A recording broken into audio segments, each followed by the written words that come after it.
반갑습니다. 최종원입니다. 이번 영상은 내일 12월 27일에 있을 배당락 개파락에 대해서 알아보는 시간입니다. 시작 전에 하단에 있는 구독과 따봉 버튼 눌러주시고요. 본론에서 자세한 내용 확실하게 배워가시길 바랍니다. 그럼 시작합니다. 흔히들 말하는 배당주 공략, 요거는 연말 결산 배당을 말합니다. 삼성전자처럼 특이하게 중간 배당을 하는 건실한 기업들이 있는가 하면은 중간 배당을 실시하지 않고 연말 결산 배당만 실시하는 기업들도 있다라는 거죠. 근데 중요한 거는 배당이 의무가 아닙니다. 그냥 회사에 영업이익이 잘 나서 잉여 자금이 있다라고 하면은 주주재고 정책으로 주주 환원 정책으로 해서 실시를 하면 된다라는 거죠. 아니 회사에 이득이 안 남는데 적자만 계속되는데 배당을 할 수가 있나요?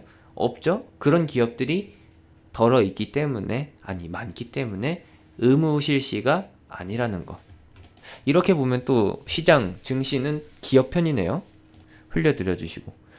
국내에 있는 배당주는 두 가지 종류가 있습니다.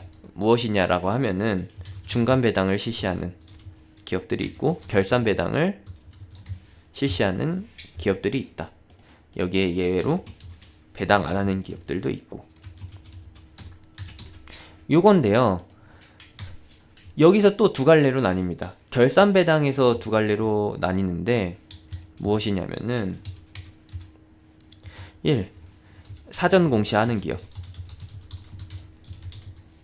그리고 두 번째는 공시 없이 실시를 하는 건데 차이점이 있다라는 거죠. 두 번째는 선조치 후보고예요. 첫 번째는 선보고 후조치. 뭐가 더 옳다, 뭐가 더 좋다라고 말씀드릴 수 있는 부분인데 요거는 사실상 조삼모사라는 거. 사전 공시 후 배당을 실시하는 기업들, 제가 이번 영상에서 보여드릴 이런 기업들은 배당락이 실시가 됩니다. 배당을 주는 퍼센테이지만큼 하락 출발한다라는 것이죠. 개파락, 그리고 바로 회복세를 보일 수도 있고 모멘텀이 없다라고 하면은 개파락 상태에서 그대로 횡보할 수도 있다라는 거. 그 부분을 참고해 주시면 되겠고, 그리고 공시 없이 결산 배당을 실시하는 그런 종목들, 선조치 후보고의 개념으로 진행되는 종목들은 어떻게 되느냐? 일단은 배당락이 없습니다. 배당락이 없어요. 삼성전자 역시도 2018년도 연말에 결산 배당을 실시했는데도 불구하고 배당락이 없죠. 보세요. 중간 배당할 때는 배당락이 분명히 표시되어 있는데 이번에 결산 배당에 해당되는 부분에서는 배당락 표시가 없다. 삼성전자는 거의 매년 그랬다라는 거. 이런 기업들이 굉장히 많고요. 그런 기업들은 이렇게 배당 공시가 안 나와 있습니다. 연말 결산 배당에서 미리 사전 공시를 하고서 배당을 실시하는 기업은 이렇게 배당락 가격도 알려주고요. 플러스로 내일 개파락 출발도 진행이 됩니다. 많은 분들이 오류를 범하고 있는 부분은 배당주는 항상 배당 공시가 나왔을 때 매수를 해가지고, 그리고 기준일 전에 매도를 해야 합니다. 즉 오늘 장 종료 전에 매도를 했어야지 배당주 공략에 성공을 한 것이고요. 배당주를 받는 거는 의미가 없다라고 말씀드리고 싶어요.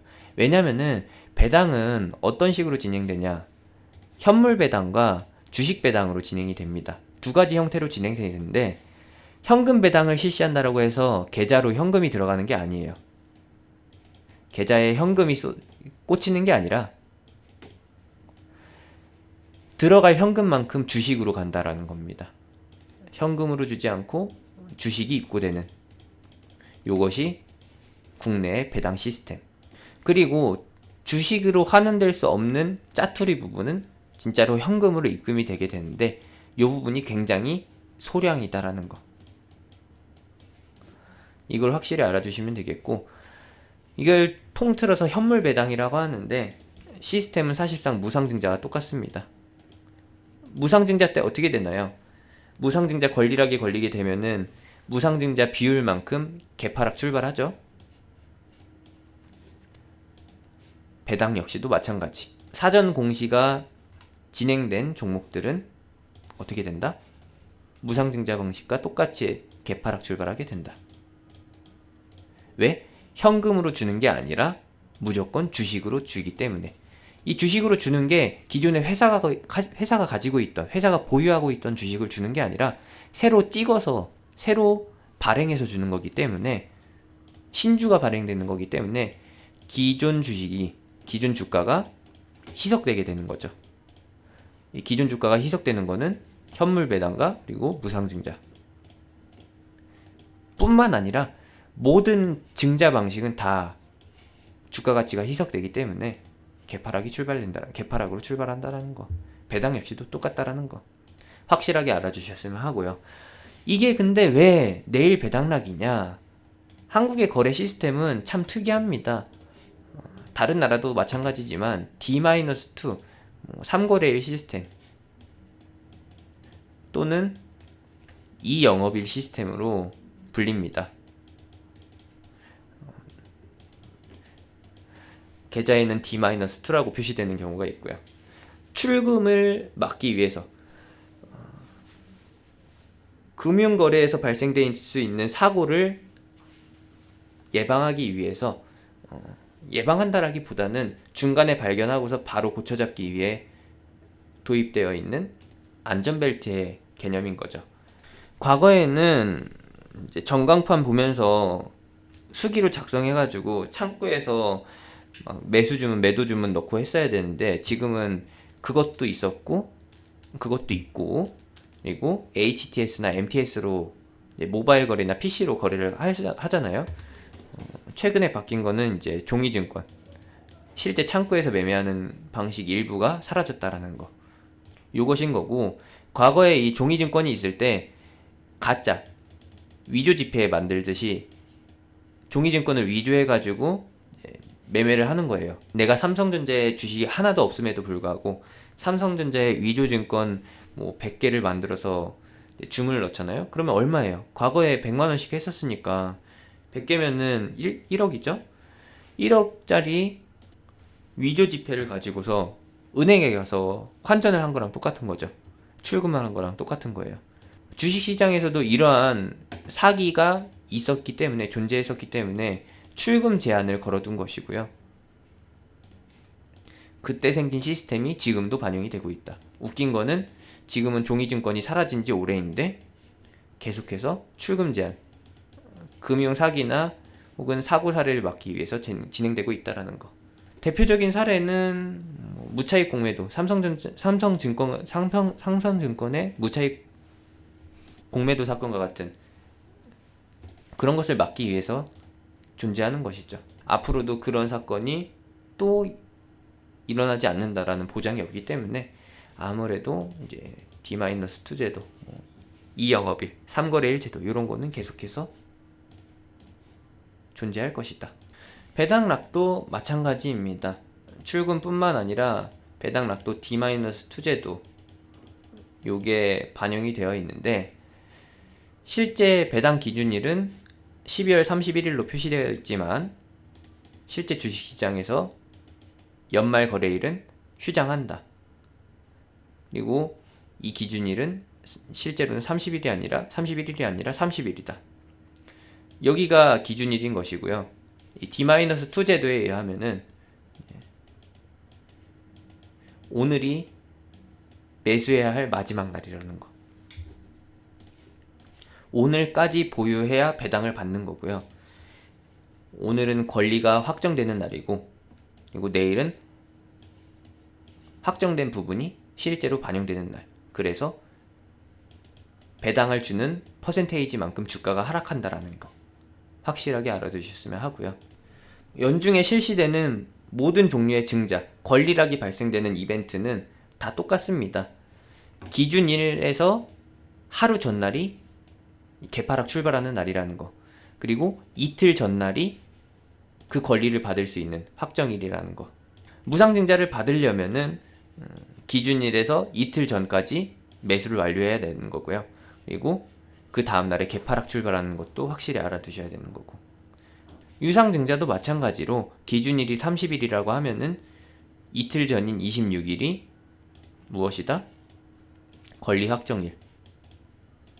그리고 27일이 유상증자하는 비율만큼 개파락 출발한다라는 거. 요거를 알아주시면 되겠습니다. 앞에서 분명히 말씀드렸어요. 무엇을 말씀드렸죠?